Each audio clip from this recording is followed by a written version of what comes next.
Well, hello and welcome to the latest episode, the latest edition of Tim Scott Uncancelled with me, Tim Scott, and you're very welcome. Great to have you with us, whoever you are, wherever you are, or however you are watching. And talking of however you can watch, one great place to find us is if you go to YouTube and in the search box you type in Unprecedented TV, as you can see there in the top corner. And that's where you can find Tim Scott Uncancelled and some of the other great shows that we have here on Unprecedented TV. And if you can give us a cheeky follow or a subscribe, that would be so much the better. So, yeah, thanks for joining and good to have you with us and have your company. So the program goes on, and the format, as ever, is you get a few comments from me first, and then we have a guest, and I'm really excited about our guest. Actually, we have great guests, but today we have all the way from Sydney, Australia. He'll be joining us in a few minutes' time. Joel Jammal, political commentator and head of Turning Point Australia. He's got up suitably early in the morning to come on Tim Scott Uncancelled. So we're really looking forward to hearing from him. Okay, so a few comments from me first about what's going on here. What a week it's been with Peter Mandelson. Peter Mandelson scandal. Is this really going to be the end of Keir Starmer? I think it may well be. We want to also hear about Australia's Labour Prime Minister Albanese as well from Joel. And something that's really come to the fore this week is the prospects of pubs. What's happening with pubs? Pubs are really important, and they're a sort of an almost uniquely British kind of thing, pubs. And here's a Wetherspoons. That's a big chain that we have here. More about them in a second. Pubs are really important. You know, they're much more than just places where you can get a pint of beer. They're social centres. They're employment centres. And they give a lot of people their first job, those entry-level jobs that set people on a lifetime of purpose and useful work. So Wetherspoons is a really interesting example of a chain of pubs. And in fact, we've got a Wetherspoons near us here in southeast England, and I was there this morning having their all-day breakfast with as many cups of tea and coffee as you like. And I was reflecting on that. And yeah, it was pretty much like that. That's not the actual breakfast, but it was pretty much like that. And it's a very successful chain of pubs. And the boss is a guy called Tim Martin. Tim Martin's a very interesting character. He was a early supporter of Brexit. And there he is, Tim Martin, in one of his very convivial establishments. And there was a very interesting article on him, or an interview with him, in the Sunday Times recently, saying that because of the lockdowns and the damage that the lockdowns did, I want to ask Joel similarly, how much damage did the lockdowns do in Australia? They've had to cut back from 900 establishments to about 750. But he reckons that each pub generates about £1 million a year in tax revenue. That's employers' NI, national insurance, VAT, business rates, beer duty, all that sort of good stuff. So pubs are really, really important social centres. And he is also one of Britain's top taxpayers. In the same article in the Sunday Times, as well as having the Sunday Times Rich List, which comes out in about May, which is really interesting. They also come out here with our top 100 taxpayers. And you can see Tim Martin there, Sir Tim Martin, sorry, selling him short. He was Britain's 8th largest taxpayer. You can see there his chain, JD Wetherspoons. And he paid, you can see on the right there, he paid 200 million in tax. And you've also got our top taxpayers paying 400 million in tax. Who says the rich don't pay their tax? And there's also loads of singers and footballers paying a lot of tax, and J.K. Rowling paying 50 million a year. So don't let anybody tell you that the rich don't pay their tax. Okay, so that's the importance of pubs and the importance of tax revenue from pubs and the importance of our top taxpayers. But enough from me, because we want to meet our guest, Joel Jammal from Australia, coming up, and he's got up very early this morning. Joel, good morning where you are, and welcome to Tim Scott Uncancelled. Good evening, Tim. I really appreciate you staying up late for me. Thank you so much. It's an awkward time zone. You've got up early. So what time is it in Sydney? Oh, look, at the moment it's 8:15 a.m., but I'm usually up at 4:30 a.m. anyway, so Oh, I my don't goodness, I don't mind. 4:30. Wow, that's impressive. Good stuff. Well, Joel, it's great to have you with us. Now, we first met at CPAC, Conservative Political Action Centre in Washington, D.C., didn't we? And actually, by coincidence, or maybe a higher purpose, we ended up sitting next to each other at the dinner, I seem to remember. That's right. Washington, D.C., early last year. It was a lot of fun to meet so many different people. And obviously, having the Five Eyes countries members rock up there to actually share our experiences and what we perhaps the challenges that we face in our respective countries. It's always a pleasure. Absolutely. So just tell us a little bit about what you do, Joel, and where can people find you? Yeah, absolutely. So I'm the head of Turning Point Australia. I'm also the head of the Light Australia newspaper. And I also have the ARC podcast here as well. So every year we reach about 220 million views online. We just recently crossed the 1 billion view mark in October last year. We've been around for about 4 or 5 years. And what I'm basically do for the Australian people ever since the COVID lockdowns is I teach people who's punching them, why they're punching them, and how they can punch back politically. One of the big issues I often find, Tim, and we've often talked about is, there's a great line in the Bible, my people suffer because of their lack of knowledge. I'm finding that a lot of people are realizing that they weren't taught proper civics classes in school. They don't know how to breathe their values into politics. And look, as an unashamed Christian and conservative, I'm the sort of guy that I'm not afraid to actually share my values. I'm not afraid to speak those values. And I think we need more of that. And also showing people how to breathe that into politics so that they can get representatives that represent them. Very interesting, Joel. Where there is no vision, the people perish. I think those are things that we're both familiar with. Okay, good stuff. So I think, Joel, you've recently had Australia Day, haven't you? That's right. Yeah. How's Australia Day been going? Yeah, it was a huge success this year. You know, it was one of the most recent Australia Days that I've actually remember being a significant one for the last 5 years. We had enormous protests in the street. We had festivals. We had people draping themselves in the Australian flag. People were putting Australian flags all over bridges, a bit like in the UK, how you guys had the basically hoist the colours movement. We've been having that in Australia as well, and it's been a big 4-month lead up to January 26th. But we've actually deemed January Australia Month. So we wanted to have a whole month to celebrate Australia and everything that we're proud of as a country. Well, Joel, as I think you know, I was born in Australia in a little mining town on Tasmania called Queenstown. Okay, but also I'm aware, so I have a great fondness for Australia, and I'm very interested in this whole Cairns thing and some of the parallels between Britain and Australia that we can talk about. And it was great to have lunch with you when you were over in London recently. But also, Joel, not everybody appreciates Australia Day, do they? No, we have these Invasion Day protests, which I'm a bit perplexed by because we're in the middle of an invasion with mass immigration in Australia. They don't protest against that, but they protest against the Invasion Day. You know, Australia's Aboriginal, the sovereignty was never ceded. A lot of people, they don't realize that Australia was actually conquered. These people were adopted into the Constitution. They're no longer a part of like a sovereign tribe anymore. They've been adopted into Australia and they've become a part of our history as a result. But no, look, every year this happens. You get the usual suspects that come out. Anyone, any Tom, Dick and Harry that hates Australia has a gripe with Australia, wants to tear Australia down.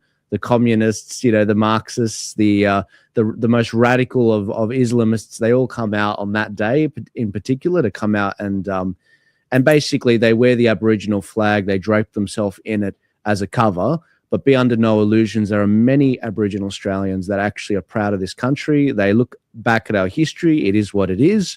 But look, that's just like anyone over a country that's 300 years old. There's going to be good, the bad, and the ugly. Yeah. Now, Joel, you've got Middle Eastern heritage yourself, haven't you? That's right. Yeah, I come from a long line of Middle Eastern Christians. On my mum's side, she was a Lebanese Maronite Catholic, and my dad was a Syrian Orthodox Christian. And my grandfather came to Australia in the late 60s, and we've never looked back since. Yeah, good stuff. So you've really embraced what Australia has to offer. That's right. Yeah, I went to the King's School in Sydney, so I have quite an affinity with British culture and British military culture, especially. Yeah. It has the oldest. It's actually connected to the King's College in the UK. Yeah. And I was a proud cadet under officer in the cadet corps there, which is the sword behind me, which we used to march with. Good stuff. And you might see the statue here. Yeah, I could see that. I saw that before. Yeah, I love it. I think it's critical for any young man in today's day and age to understand the strength of their arms, to understand the strength of their body, to actually have that military discipline instilled into them, and to actually work out how to lead their peers in a way that is becoming of a leader. So I really enjoyed my schooling. Good stuff. Joel, let me just jump ahead a bit, because I wanted to get this bit in, seeing as we're briefly dwelling on military matters. I noticed recently you were talking about Australia as a military ally of the USA. And of course, you guys sent troops to Vietnam, a conflict we stayed out of, probably rightly, actually, but I think you guys did the right thing. And my wife and I, we had a fantastic holiday to Southern Africa, and we were on holiday in Botswana. And it was my absolute privilege to meet a 78-year-old Australian, Major Stuart Penny, retired, of course, at 78. And not only had he served in Vietnam, he had been a young lieutenant and platoon commander in Vietnam, but his unit, 6 RAR, 6th Battalion, the Royal Australian Regiment, was the unit at the Battle of Long Tan in 1966. And he was quite involved in that, and one of their subunits, out of 90 men, they had 20 killed and 20 wounded. And if anyone's interested in that, there's a fantastic film called, relatively recent film. You'll also find the Battle of Long Tan on YouTube, and there's a fantastic, relatively recent film called Danger Close, which relates to some of the artillery strikes that they had to call in to stop themselves being overrun. Anyway, it was an absolute privilege to meet Stuart Penny, Joel, and a reminder of the Anzac forces that, you know, and there were New Zealand troops there as well in their camp, and a great reminder of the contribution of the Anzacs over the years. Yeah. No, look, for better or worse, when it comes to what's going on with the American and Australian alliance, it does go back to the Battle of Coral Sea. A lot of Australians, they did fight for the UK, for the motherland. They did fight to try and preserve the motherland. And when it came to what happened with the middle of World War II, Japan ended up basically being a significant threat to Australia, to the point that we were really worried about being invaded. Things got so dire, we drew a whole line across Australia to basically give the northern half to the Japanese in a surrender. But no, the Battle of the Coral Sea was a real turning point for the country with regards to the U.S. general who's was it MacArthur, whose name escapes me, essentially, that he was in the Pacific, and this basically really was a pivot in Australian foreign policy, where we really did start to talk about how we could be closer to America. Yeah. And ever since, you know, for better or worse, Australia has been in every war with the Americans side by side, for better or worse. And we've been fighting and shared blood, sweat, and tears together.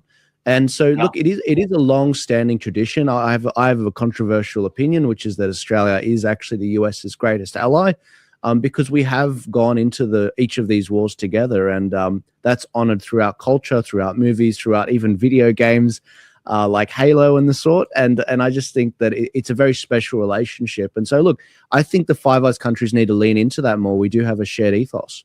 Yeah, the Five Eyes being UK, USA, Australia, New Zealand, and Canada.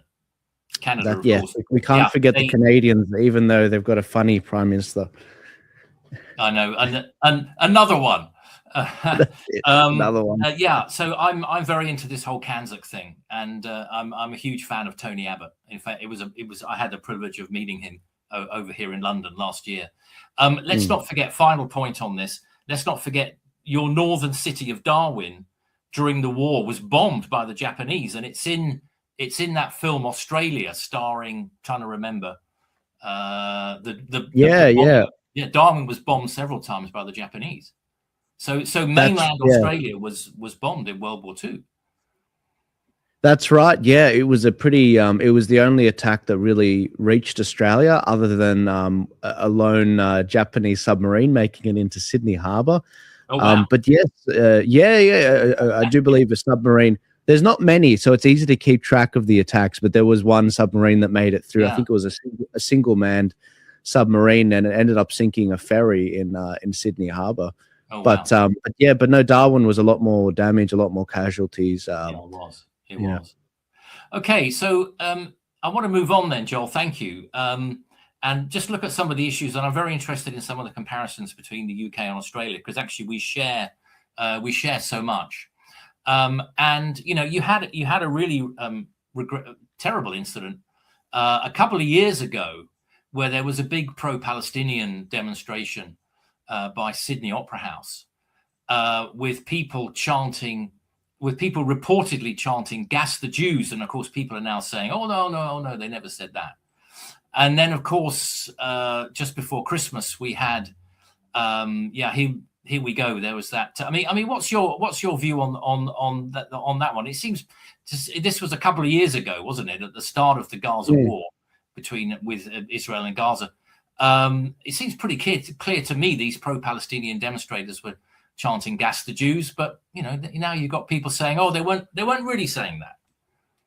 Yeah, look, I remember this vividly. So this was the night of the attack. So in Australia, when the attack happened, we were going into the evening, whereas obviously with a different time zone in the US and in the UK. So before Israel had even responded, there were these protests in the street. You had these Islamic sheikhs who are still in this country, these Islamic preachers. None of them have been deported or put in jail. They were out there, saying, "I'm elated." That's a direct quote. They'd be in the street. This is a day of victory. And look, anyone that wants to celebrate the slaughtering of innocents has no place in Australian society. And this footage outside the Sydney Opera House was that night where it was like a snap protest. And the Premier of New South Wales, he projected onto the Opera House the Israel flag. He was warned by the federal police, if you do this, this will be a problem. So they were warned against it by the police, by the federal Labor government, who no one actually knows this. This is actually breaking news. But also in the footage that came out when they were out there, it was taken by David Adler, who was the head of the Australian Jewish Association. He's actually a friend. And yes, what you can appear to see is people saying "Gas the Jews." However, when I've asked people that were at that protest, there are a number of, believe it or not, government employees that were at that protest, but there were also other people in the Muslim community that I spoke to. One girl I spoke to that knew people there was Syrian girl. She was saying they weren't saying "Gas the Jews," they were saying "Where's the Jews?" Because now look, guys, this is disputed. I don't know. The police have come out and said, look, they were saying "Where's the Jews?" not "Gas the Jews." I don't know what the truth is. It sounds like "Gas the Jews," but when I pushed back on Syrian guy, I said, but I don't understand. What do you mean? They weren't saying "Gas the Jews." They were saying "Where's the Jews?" And she was saying, well, what happened was the police tried to shut down these protesters when they arrived at the Opera House. So they said to the protesters, the police said to the protesters, those with the mics, "You can't do this because you're basically scaring off Jewish people. You're not making them feel welcome," which then prompted the chant, "Where are the Jews?" They're like, there are no Jews here, basically. Who are we keeping away? But look, this is not good stuff for Australia. Most average Australians look at this and they're just perplexed. This is a conflict that's 14,000 kilometers away. Yeah. We're not the police of the world. We're very relaxed. My grandfather, my parents, when they came to this country, they left their bag of old gripes where they came from. They adopted the Australian set of values. We celebrate Australia. We're adopted into this country. I'm an adopted Australian son, and we respect the host. But the idea that we're going to import our foreign conflicts, if everyone did that, we wouldn't have time to actually make Australia great again. And so I have a very simple philosophy, and most Australians agree with this, which is leave those conflicts overseas. We don't want to see you celebrating the death of innocents overseas. And we've got to focus on Australia. Similar problems here. We have similar problems here, Joel. We have overseas conflicts being played out on the streets of London and other cities. And final comment on this, because we must move on, is that people can look this up. Just go to YouTube and look it up, and just take your own view on what was said. It does appear to be disputed. It sounded to me like that's the Jews, although I don't want to be unfair. I thought so. Look, I thought so too. I thought so too, but so I don't know. Yeah, but again, just look it up and listen, people. And there were the same here. There were people outside the Israeli embassy in London that the night that Hamas attacked into Israel hadn't even done anything, and there were people out in the streets, frankly celebrating. But look, let's move on, and I want to talk about the Bondi massacre now. Before Christmas, Joel. Now you said on your Twitter account that you said the anger over it is palpable in Australia. What did you mean by that? Yeah, so look, the Australian people feel that they have been essentially clamped down on the last 5 years with you can't move without the government knowing about it. They have all your data. They have existing legislation. You can't get a gun. We have very good gun laws in this country already. We've had them for 30 years unchanged. The idea that this man and his father were on ACO watch lists, our CIA was watch list, our intelligence agencies, and the idea that they were actually allowed to purchase a gun even though they knew that they had associations with ISIS for a number of years now. Consecutive governments in New South Wales, in my state, rejected under the Liberal Party, the Conservative Party in Australia. They rejected the father's request for a gun multiple times. But the moment the Labor government came in under Chris Minns in 2023, they approved a gun to them. These men were traveling to the Philippines. They may have been receiving training from ISIS camps. We don't know. And the investigation's still ongoing. The idea now that the government's passing more laws, which, by the way, wouldn't prevent the shooting. They said, you can't purchase more than 10 guns. These guys had 5 guns. So that's under that threshold. The idea that the surveillance state didn't work, it's like, well, why am I giving up my freedom then?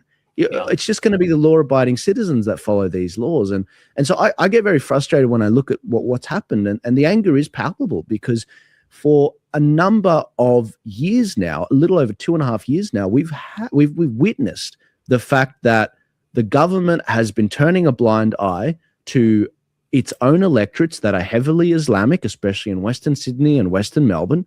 And there are radical Islamists in these countries, in these electorates, that are basically pushing the discussion in a way that is making things worse in this country. Now, look, this isn't an anti-Muslim thing. You just can't celebrate, you can't talk about in your sermons, and legitimize political acts of violence. You just can't do it. That is terrorism. You should be deported. And if you're an Australian citizen, you should be locked up. You're not allowed to do that because that is not the Australian way of life. That's not normal. And look, we threaten the stability of our society if we don't clamp down on this. And so the idea that the government didn't use the existing laws in the books, that is why the anger is palpable. That is why Anthony Albanese has been heckled every time he goes to one of these vigils. He doesn't show his face at these funerals. And so, no, look, the Prime Minister is really facing a big backlash. And I think that's why the polls look the way that they do. And our Conservative Party is doing no better. They're getting smashed by Senator Pauline Hanson, who, similar to Nigel Farage, is rocking it in the polls. And, the Conservative Party face a extinction right now. And so Senator Hanson has been doing a very good job in articulating this. Everyone knows where she stands on immigration.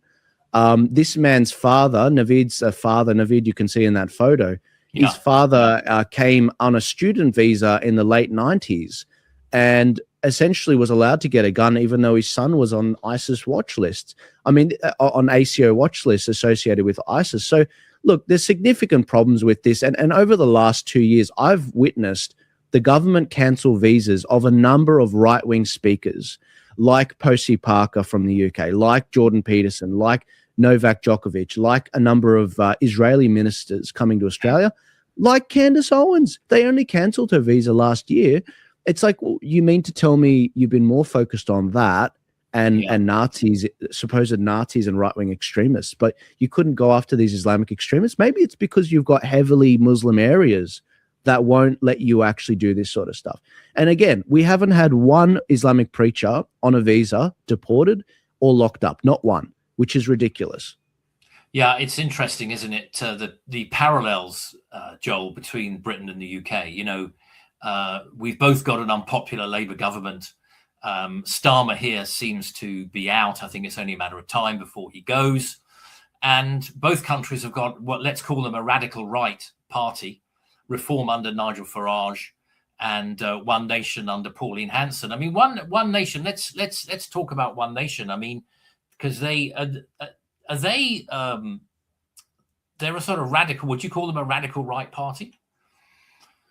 Oh, look, I wouldn't say they're far right. I'd say there's much further right parties, but I think that Senator Hanson is becoming a lot more mainstream, and that bears it out in the polls. I mean, recent polls, just to give you a bit of an update on the latest statistics, the Labour Party is basically on about 31% of the vote, which is a bit like the UK, and then the Conservative Party, Coalition, Liberal and National, they're about maybe 20% right now. Whereas One Nation is at about 24% they're polling at, which is more than the Conservative Party in this country. And so this is a significant shakeup, similar to the UK. We're a little bit behind you guys. We are still building a lot of our infrastructure, and Senator Hanson, a bit like Nigel Farage, only has a beachhead in government, but there are ministers that are defecting to her from the Conservative Party, members that have a good track record. Yeah, same here. Okay, yeah, they have got parliamentary representation, haven't they? Absolutely. They've got at a state and federal level, yes. Yeah, okay, very, very interesting. I also wanted to ask you about the voice referendum. Now, just for people who haven't heard about that, I mean, we had the Brexit referendum here. These and both those referendums, the Brexit referendum here in 2016, the voice referendum. Tell us a little bit about it in a second, that you guys had a couple of years ago. Neither of those referenda went the way that elites wanted them to go, which was glorious. Just briefly tell us a little bit about the voice referendum and how that went for people who maybe haven't heard of it. Sure. So generally speaking, this was basically to add almost like a new high court to Australia, a consultative body that was supposedly to speak up on Aboriginal issues. Now, the problem with this particular issue, this was about closing the gap between Aboriginal people and average Australians. The problem with this issue is even the Black sovereignty movement didn't want this. A lot of Indigenous people didn't want this. And the reason for that is, and a lot of Australians rejected this, 60 to 70% of them rejected this, because there was no detail. We didn't know who was going to make up this particular body. We didn't know how they were going to be elected. We didn't know what powers they would have. All of this detail, this blank check, would be filled in after it was signed, basically. And it was a completely dangerous proposal. I'm glad that the no vote ended up triumphing. It was 100% a populist moment for Australia, very similar to the UK. And because we have mandatory voting, it was a larger margin than what you guys had in the UK. You guys had about 51.5% voted against, basically, you voted to leave the European Union. Whereas in Australia, it was 60 to 70% of our country voted to actually reject the voice to the parliament. And so all the big banks, all the unions, all the media, even, Coles and Woolworths, the biggest corporations, they all donated about $100 million to this thing. On top of that, the Electoral Commission in Australia, basically put $250 million towards education campaigns and running this referendum as well, which was definitely lopsided in educating the public. It was a completely substandard. Whereas the no side to this proposal, as the underdogs, it was a truly David versus Goliath situation. We had about $20 million in total. And so it was an enormous triumph. It was a victory for the little people, as Nigel Farage would say, and he donned it as Australia's Brexit moment. And it was just a very great breath of fresh air, because in the past we've had the same-sex marriage proposals and votes and whatever, and we've lost those because of the manner in which those were conducted and framed. It was just great to see that the entire nation, every state, rejected this proposal, and the Northern Territory rejected this proposal, which is where a lot of Aboriginal people live. I'll bet you Canberra voted for it. They did. They were the only place to vote for it, the Australian Capital Territory. Everyone who works for everyone who's on the government payroll, of course. Well, I'll tell you what, Tim, just so you know, anywhere from $8 billion to $40 billion every year, which is almost the size of our defense budget, goes towards trying to close this gap between Aboriginal Australians and average Australians. Where does that money go? One of the reasons why so many Aboriginal people voted against this proposal is the fact that they actually didn't like that they were ceding their sovereignty, because you need to understand, there's 300 different tribes. They didn't want one voice. They liked having their own voice, like a democracy.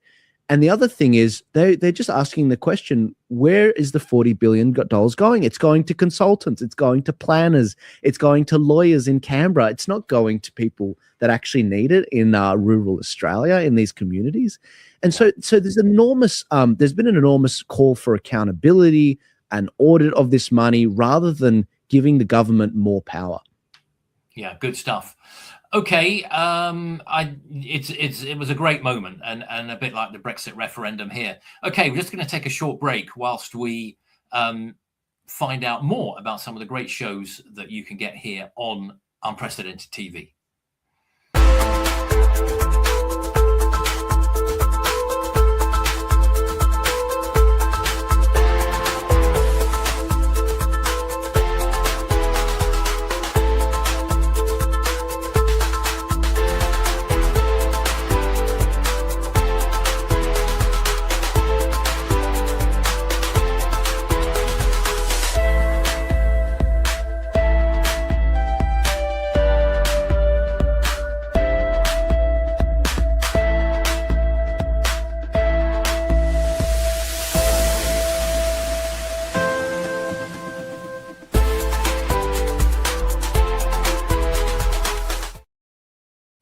Okay, thank you. That's Dire Consequences with Claire Dyer here on Unprecedented TV. Joel, just a quick comment from you on Charlie Kirk. I know you didn't meet him face to face, but you were on a call or two with him, and you were trying to get him to come over to Australia. Do you just want to give us a quick comment on Charlie and his murder? Yeah, look, I think it's a reminder that life is precious. It's that, any moment could end any time. So hold your family close. But we are entering enormously dangerous times. When it comes to Charlie and his work, it was phenomenal. It was the fact that he could engage in respectful debate. You could genuinely say when he chatted with someone, he wanted the best for them and hold their hand to win the debate fair and square. And so I really did. He was a true lover of the battle of ideas, and he's sorely missed. We were really very much hoping to bring him out to Australia. And look, we're focused on making sure that we can continue his legacy in Australia, because he was a true believer in the Turning Point brand being an international brand that actually helped people breathe their values into politics. And so, look, Charlie's very much missed. In particular, this week, I've been missing him a lot. Yeah. Especially with the Epstein files coming out. He was very outspoken on government accountability. He was very outspoken on the fact that Epstein was working for intelligence agencies. He was working for Mossad, despite the fact the media has been trying to say that, he was a Russian asset or this or that. This was a bad guy, and Charlie, showing his character, demonstrated that, look, Epstein was not a good guy. And anyone that's out there, whether you're a Zionist or you're a non-Zionist, you need to call this man out, because he had fingers in every government, and he was someone that was a wheeler and dealer in blackmail material, and he needs to be condemned. Yeah, he was certainly a very powerful, very influential guy. He knew all sorts of people, and I'm sure he had all sorts of compromising material on people. There he is with President Trump.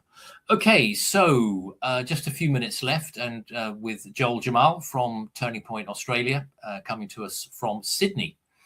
Okay, so Joel, Australia's still a monarchy, isn't it? And that's right. Charles III is head of state. And I gather you've had a new coin come out in Australia with the Queen on it. And when I say Queen, I do, of course, mean Elizabeth, not Camilla. There'll only be one Queen in my book, and that's the wonderful Elizabeth II. I mean, that coin, just looking at her, oh dear. I mean, she looks like Mrs. Doubtfire. I mean, what have they done to her? Look, don't get me started. I don't know what they're trying to do. They could have made it look a bit more graceful. She reached her diamond jubilee, I do believe, or later, and I think that she lived an enormously fruitful life. I don't know why they're celebrating her in this manner. Yeah, fair. Okay, fair enough. Probably the less said about that coin, the better, really. But indeed, you guys did have a referendum, didn't you, on becoming a republic? But wasn't there something in the small print that the new head of state would only be chosen by the parliament and not it wouldn't be voted for by the public? Look, our last referendum before The Voice was on whether we should become a republic. There you go, Mrs. Doubtfire. Yes. No, look, most people love the Queen in Australia. Yeah. They loved her when she was around. There was a real endearment for her. Yeah, I think so. But what do you think? I mean, Charles over the years has visited Australia quite a bit. Has he been since he was king? Look, Charles is probably loved a little less, to be honest. I'm not sure why, but I just think the Queen had a lot longer to grow on us, and I think she was very graceful. She performed the duties of the office very of the crown very respectfully, and she would never step out of line and talk about really anything. Do you like Nigel Farage? She won't really say anything. Do you agree with the climate proposal? No, she doesn't agree with, she doesn't say anything. Whereas, Charles, he's a lot more political. We know he agrees with the, climate change and net zero and a lot of these World Economic Forum agendas. And unfortunately, I think that turns a lot of people off. But look, I believe Australia is going in the direction of becoming a republic, but the only thing that stops it is the detail. The problem is anyone that puts the proposal up probably has the most to gain. And so that's kind of why in the Voice proposal, they put so little detail, because when they tried to put detail in the 30 years ago in the referendum for a republic, they couldn't agree on, basically what model that would work. And the model that was put forward was a bunk one. And so, look, for now, if it ain't broke, don't fix it is the philosophy of Australians. The real problem is, though, I do think we're going to have to sort this out at some point. As much as I am a monarchist, I do think at some point this is going to have to be sorted out, because all it takes is for Prince Charles to say every country under his tutelage basically has to adopt net zero policies. Overnight, you won't find a monarchist in Australia. Very interesting. And I think just thinking about your Prime Minister Albanese, is it? How do you pronounce? Is it Albanese or Albanese? This is what. Albanese. It's Italian. Albanese, yeah. Now we know he had previous form as a pro-Palestinian activist, but is he a Republican as well? Do you think is Labour more likely to push Australia towards becoming a republic? 100%, 100%. Yeah. It was very much spearheaded on the left, the Labour Party in the last referendum, as well as the Voice referendum. But yeah, the same thing goes for the Wets or the Rhinos in the Conservative Party. A lot of them were Malcolm Turnbull, for example. He's the former Prime Minister of Australia. He was a more left-wing Prime Minister from the Conservative Party. He was debating Tony Abbott, a more right-wing member of the Conservative Party. And so, look, it was very much he was definitely was a. I don't think he was a monarchist at all. Yeah, interesting. You mentioned Tony Abbott again. A great Aussie, great Anglophile, Christian man, and actually one of my political heroes. And obviously, you have some respect for him as well. Yeah, well, good stuff. Okay, Sorry, Tim. I just remembered one thing, which was that the Prime Minister, when he came in, one of the big indicators that he's not a monarchist was he created a whole new position, basically to break up and separate from the monarchy. The name escapes me, but he created a new sort of minister in charge of that, which kind of told you exactly what you needed to know with regards to the direction he wanted to send us culturally. Yeah, okay, very interesting. Okay, Joel, it's been great to have you on. Just remind people, where can they find you? You're on Twitter X, aren't you, for example? That's right. Twitter, Facebook, Instagram, Telegram, TikTok, everywhere. If you search Joel Jammal, as it's spelt below my face, or you search Turning Point Australia, we've got 600,000 followers online. We really enjoy doing podcasts every week, getting the stories out about Australia every week and featuring many professionals. So if you want to head there, or if you want to connect with us on our website, that's tpaust.com.au. We really appreciate you guys tuning in and really supporting us. And I'm looking forward to seeing you again in person, hopefully soon, Tim. I may be making a trip to the UK again very soon. That'd be great. I am going to come to Australia. I may come for CPAC Australia and give Andrew Cooper my regards. He's the organizer, isn't he? The sort of. That's right. Andrew and I, we're heading to CPAC in Texas in March, actually, late March. There's a big Aussie contingent going this year. Last year it was more 25 people. Yeah, this year it's going to be 50 people going. So there's a lot of young people. They've doubled or quadrupled the amount of young people going that they're sponsoring. And CPAC in Australia, we're very close with us at Turning Point. We're very close with CPAC. They sent me over last time, and it was a lot of fun. And that's kind of the reason why I did another 5 trips last year to the USA. I really enjoyed it. Americans just on the same page with liberty. Fantastic. Good stuff. Okay, I'll see you soon, Joel.